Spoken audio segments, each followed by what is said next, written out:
अस्सलाम वालेकुम दोस्तों। आज 10 मई 2026 और इस वक्त तकरीबन रात के 8 बजे हुए हैं। इस वक्त आपके सामने मैं आपके कुछ सवालात के जवाब एड्रेस करना चाहूँगा, लेकिन उसके साथ साथ एक बात जो बहुत ज़्यादा अमूमी तौर पर लोग पूछते हैं कि कोई ऐसा वजीफ़ा बता दें कि जिससे दुआ कबूल होती हो, या अर्जेंट अल्लाह ताला से कोई दुआ मनवानी हो, या कुछ लोगों को ये भी मसला होता है कि हमारा अल्लाह के ऊपर पुख्ता यकीन क्यों नहीं हो रहा, हम तज़ब्ज़ुब का शिकार क्यों रहते हैं। मैं यहाँ पर अपनी बेटी के हवाले से ये आपके सामने एक एग्जांपल रखने लगा हूँ, क्योंकि घर के अंदर अगर मेरे एक अल्लाह ताला ने मुझे बेटी दी हुई है तो मैं उसी के हवाले से आपके सामने एक यकीन वाला फार्मूला आपके सामने रखने लगा हूँ। आपने कुरान पाक के अंदर एक आयत तो पढ़ी होगी, इन्नल्लाह अला कुल्ली शैइन कदीर। इस आयत का क्या मतलब है? इस आयत का मतलब है कि अल्लाह ताला हर चीज़ पर कादिर है। और कादिर किसको कहते हैं? जो कुदरत रखता है, यानी वो जो चाहे कर सकते हैं। अल्लाह ताला जो इरादा चाहे वो हो जाता है। अल्लाह ताला कुन कहते हैं फ़यकुन हो जाता है। और ये मैंने अपनी बेटी को सिखाया हुआ है। अक्सर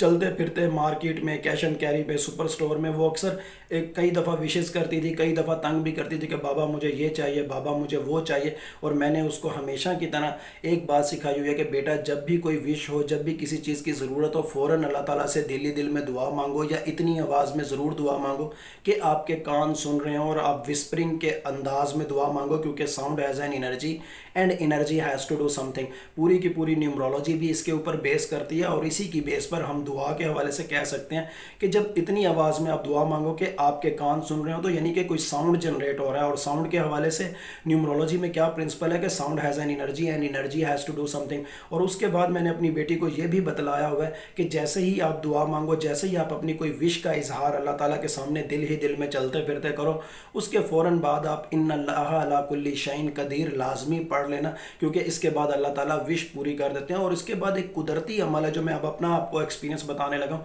कि अगर जिस वक्त मेरी बेटी वो विश का इजहार कर रही होती है, या वो दुआ कर रही होती है, या वो जो भी ख्वाहिश का इजहार कर रही होती है, बाज़ औक़ात उसने टॉफ़ी लेनी होती है, बाज़ औक़ात कोई टॉय लेना होता है, बाज़ औक़ात उसे कोई ड्रेस पसंद आ जाता है। हालांकि मेरी बेटी की एज सिर्फ 5 साल है, लेकिन अगर अल्लाह ताला ने उस वक्त मेरी जेब में कोई ऐसा सबब हो कि उस वक्त जेब में पैसे ना भी हों, लेकिन अल्लाह ताला कोई ना कोई ऐसा सबब बना देते हैं कि उसी दिन या वेरी नेक्स्ट डे कहीं ना कहीं से वो मेरे पास असबाब हो जाते हैं, और उस बच्ची की वो दुआ लाजमी कबूल हो जाती है, या मैं इस काबिल हो जाता हूँ कि वो विश पूरी कर सकूँ, या वो चीज़ उसको ला के दे सकूँ। और वैसे भी बीइंग ए मुस्लिम मेरा ईमान भी है कि मासूम बच्चों की दुआएं, ख़ास तौर पर बेटियों की दुआएं अल्लाह ताला कभी रद्द नहीं फरमाते। बेटियों को तो अल्लाह ताला अपनी रहमत से तशबीह देते हैं कि बेटियां अल्लाह ताला की रहमत होती हैं। और ये चीज़ मैं अक्सर नोट करता हूँ कि मेरी बेटी जब भी कोई विश करती है, कुदरती तौर पे अल्लाह ताला ऐसे असबाब पैदा कर देते हैं कि मैं वो विश पूरी करने के काबिल हो जाता हूँ, या एटलीस्ट वो विश पूरी हो जाती है। इस ज़मन में इमाम जाफ़र सादिक के भी कई फरामीन है कि बच्चों की जब आप विश पूरी करते हो तो बच्चों के चेहरों पर जो मासूमाना मुस्कुराहट आती है, उस मासूमाना मुस्कुराहट के वास्ते से अल्लाह ताला से जो भी दुआ मांगो, अल्लाह ताला वो दुआ लाजमी कबूल करते हैं। और फिर एक और चीज़ भी है कि बच्चे जब दुआ करते हैं तो वो गालिब गुमान कर लेते हैं कि अल्लाह ताला ने अब हमारी दुआ सुन लिया, और अब अल्लाह ताला वाकई हमारी विश को पूरी करेंगे। और गुमान के बकदर ही अल्लाह ताला फ़ैसले फरमाते हैं, क्योंकि हदीस कुदसी भी है कि जैसा गुमान करो अल्लाह ताला वैसा मामला फरमाता है। और बुधा का भी एक कौल है कि इंसान का दिमाग ही उसका खुदा है। खैर, ये तो मैंने कुछ ज़ाती एक्सपीरियंसेस बताया, क्योंकि अक्सर लोग मुझसे पूछते हैं कि कोई वजीफ़ा बता दें, कोई इसमें आज़म बता दें, कोई ऐसी दुआ बता दें कि हमारी विशेस पूरी हो जाए, या हमारा ये मसला हल हो जाए, दिस एंड दैट। लेकिन आज का जो सवाल मैंने आपके सामने डिस्कस करना है, साजिद खान ने सिलहट से, जो बांग्लादेश का शहर है, वहाँ से मैसेज किया। ये बेसिकली पाकिस्तानी है, लेकिन 2023 के अंदर पाकिस्तान की जो इकोनॉमिक कंडीशंस हैं उनकी वजह से ये अपने बेटों के हमरा सिलहट में शिफ्ट हुए। इनका टेक्सटाइल का बिज़नेस है, वहाँ पर इन्होंने टेक्सटाइल मिल बनाई हुई है, वहाँ पर बिज़नेस करते हैं, कपड़े का काम करते हैं।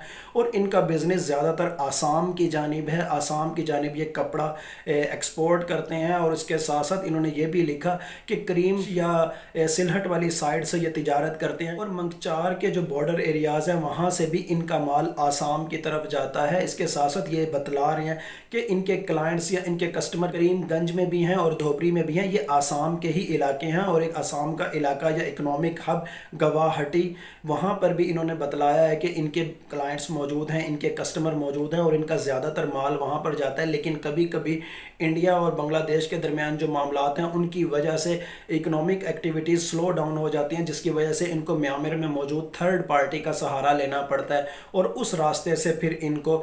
آسام کی جانب تجارت کرنی پڑتی ہے۔ لیکن یہاں پر یہ کچھ پاکستانیوں کو مشورے بھی دے رہے ہیں کہ پاکستانیوں کے لیے اس وقت بنگلہ دیش کی جو اکانومی ہے یا جو مارکیٹ ہے بہت زیادہ اوپن ہو چکی ہے، خاص طور پر حسینہ واجد کے اقتدار کے خاتمے کے بعد، اور پاکستان کے اندر چاہے کوئی نائی ہے، چاہے کوئی کریٹیو کام کرتا ہے، کوئی بھی، چاہے کوئی ہنرمند ہے، وٹس ایور جو بھی بزنس کرنا چاہتا ہے، وہ اس وقت اگر ٹیکس فری بزنس کو ایکسپیرینس کرنا چاہتا ہے، اگر ایزی فلو آف انکم چاہتا ہے، تو اسے بنگلہ دیش میں سیٹل ہو جانا چاہیے۔ ڈھاکہ کے حوالے سے بھی انہوں نے کافی ساری مجھ سے باتیں کی، سلہٹ کے حوالے سے بھی کافی ساری باتیں کی، مارکیٹ اکانومی کے حالات انہوں نے شیئر کیے سلہٹ میں بھی اور ڈھاکہ کے اندر بھی، پلس یہ کہ بنگلہ دیش میں بیٹھے ہوئے آپ آسام کی جانب کیسے ٹریڈ کر سکتے ہو، یا باقی جو میانمار کی جانب کیسے ٹریڈ کر سکتے ہو، یا باقی جو انڈین ریاستیں ہیں 7 سسٹر اسٹیٹس ان کی جانب کیسے ٹریڈ کر سکتے ہو۔ اس زمن میں میری ان کے ساتھ کافی زیادہ بات ہوئی، لیکن انہوں نے کچھ اپنے پرابلمز بھی شیئر کیے، اور پرابلمز یہ ہیں کہ ایک تو بنگلہ دیش اور انڈیا کے درمیان خاص طور پر حسینہ واجد کی گورنمنٹ کے خاتمے کے بعد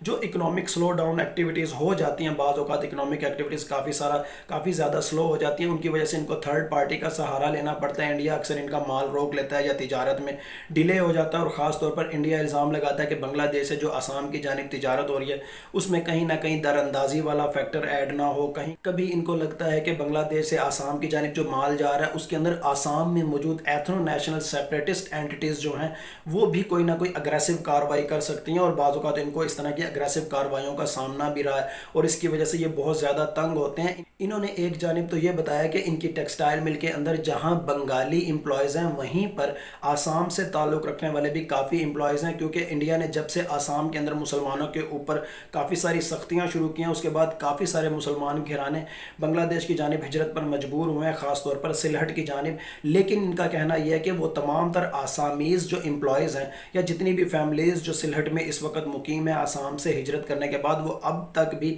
آسام کی آزادی کے حوالے سے پر امید ہے۔ ان کا سوال یہ ہے کہ ان کی کاروباری ترقی کے حوالے سے نیومرولوجیکلی کیا نظر آتا ہے، اور آسام کی آزادی کے حوالے سے کیا نظر آتا ہے، یا 7 سسٹر اسٹیٹس کی آزادی کے حوالے سے کیا نظر آتا ہے، یا پھر یہ کہ بنگلہ دیش کے اندر مقیم جو پاکستانی ہیں ان کے حوالے سے کیا ان کا فیوچر نظر آتا ہے کہ پاکستانی اگر بنگلہ دیش میں سیٹل ہوں، یا جیسے یہ ٹیکسٹائل بزنس کر رہے ہیں اس حوالے سے ان کا مارکیٹ اکانومی کے اکارڈنگ کیا فیوچر نظر آتا ہے، یا اکنامک سائیکالوجی کے اکارڈنگ کیا فیوچر نظر آتا ہے۔ میں یہاں پر نیومرولوجیکلی بھی آپ کو بتاؤں گا، اسٹیٹ سائیکالوجی کے اکارڈنگ بھی آپ کو بتاؤں گا، اور ان کے الفاظ میں پوشیدہ جو پیش گویاں یا جو مستقبل بینی مجھے نظر آ رہی ہے ڈسکورس انالیسس کی صورت میں وہ بھی آپ کو بتاؤں گا۔ پہلی بات تو یہ کہ آسام کے اندر اگر ایتھنو نیشنل سیپریٹسٹ اینٹیز اگر بنگلہ دیش کی جانب سے آسام جاتی ہوئی کسی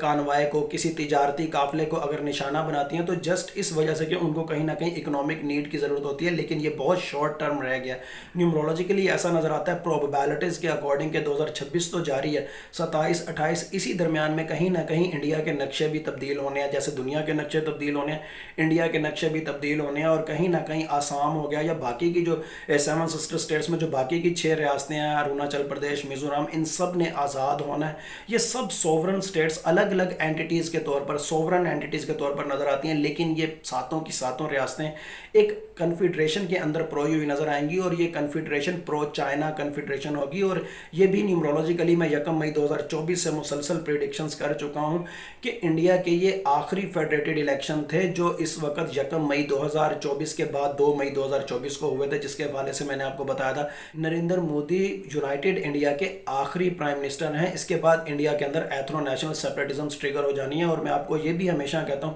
کہ انڈیا نے جب بھی امریکن شے کے اوپر پاکستان کے ساتھ شرارت کرنے کی کوشش کی، کوئی پنگا لینے کی کوشش کی، تو اس وقت آپ کو معلوم ہوگا کہ بنگلہ دیش سے کیسا رسپانس آتا ہے اور چائنا سے کیسا رسپانس آتا ہے۔ پھر آپ کو پتہ چلے گا کہ کہیں نہ کہیں حسینہ واجد کو کک آف کرنے میں کن ممالک کا ہاتھ تھا، یا بنگلہ دیش کے اندر پولیٹیکل چینج آنے کے حوالے سے کن ممالک کا ہاتھ تھا۔ پھر آپ کو تمام تر گراؤنڈ ریالٹیز کلیئر ہوتی ہوئی نظر آئیں گی، لیکن اس کے ساتھ ساتھ پاکستانیوں کا بنگلہ دیش کے اندر بہت زیادہ فیوچر سیکیور بھی نظر آتا ہے، پلس بنگلہ دیش اور پاکستان کی ایک طرح سے آنے والے اوقات کے اندر، آنے والے وقت کے اندر کنفیڈریشن کی صورت میں ایک یونین بھی نظر آتی ہے۔ جیسا کہ دیکھنے میں تو یہ دونوں ممالک ظاہری اعتبار سے ڈیفرنٹ ہوں گے، لیکن کہیں نہ کہیں ان کا دفاع مشترک ہوگا، یہ بہت سی پالیسیز ان کی آپس میں مشترک نظر آتی ہیں۔ اس حوالے سے بھی 2024 اور 2025 میں مسلسل کئی دفعہ ولاگز کر چکا ہوں۔ और अब भी आप देख रहे हैं कि पाकिस्तान और बांग्लादेश के दरमियान वीज़ा फ्री रिजीम भी एक्सपीरियंस हो चुका है, उस हवाले से भी अनाउंसमेंट हो चुकी हैं। लेकिन तमाम तर क्लैरिटीज़ उस वक्त आपको देखने को मिलेंगी जब इंडिया ने अमेरिकन शह के ऊपर पाकिस्तान के साथ शरारत की कोशिश करनी है, या जिसको वो ऑपरेशन सिंदूर 2.0 का नाम दे रहे हैं, या आज 10 मई 2026 को इंडियन मीडिया पर जिस तरह ऑपरेशन सिंदूर 2.0 के हवाले से लतीफ़े जारी हैं, फ़र्ज़ी कहानियाँ जारी हैं, फ़र्ज़ी चहमगोयाँ या खौफ फैलाने की कोशिश जारी है, ये बात हकीकत की तरह आया है कि वो एक बार शरारत करके तो देखें। वो 10 मई 2025 का जवाब भूल जाएंगे, वो अपने मीडिया पर जो भड़कें चल रही हैं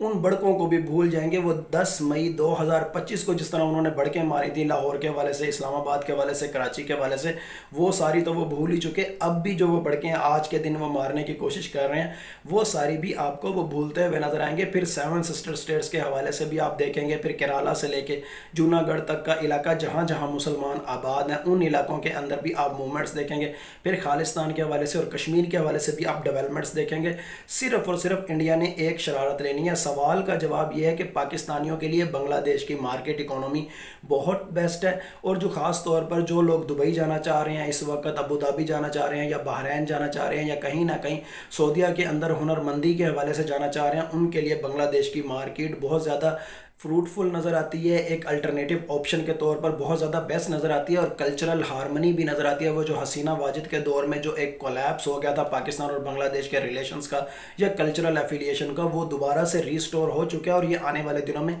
मज़ीद आपको ट्रिगर होता हुआ नज़र आएगा। इसके साथ साथ म्यांमार की जानिब भी आने वाले दिनों में कुछ ऐसी डेवलपमेंट्स नज़र आएंगी। मैं आपको म्यांमार के हवाले से भी बता चुका हूँ कि म्यांमार का जो शुमाली हिस्सा है वहाँ पर आने वाले दिनों में कोई ethno national separatist movement trigger होने वाली है, और उसके बाद म्यांमार का शुमाली हिस्सा भी सोवरन होकर चाइना के साथ कन्फेडरेशन बनाता हुआ नज़र आएगा। ये जो कुछ आपको बता रहा हूँ न्यूमरोलॉजिकली बता रहा हूँ, इकोनॉमिक साइकोलॉजी के अकॉर्डिंग बताया, टाइम एंड स्पेस थ्योरी के अकॉर्डिंग बताया। अल्लाह ताला चाहें तो ये सब कुछ हो, अल्लाह ताला चाहें तो कुछ भी ना हो, अल्लाह ताला चाहें तो कुछ हो और कुछ ना हो। बिलाशुबह गैब का इल्म सिर्फ़ और सिर्फ अल्लाह ताला की ज़ात को है। Thank you so much.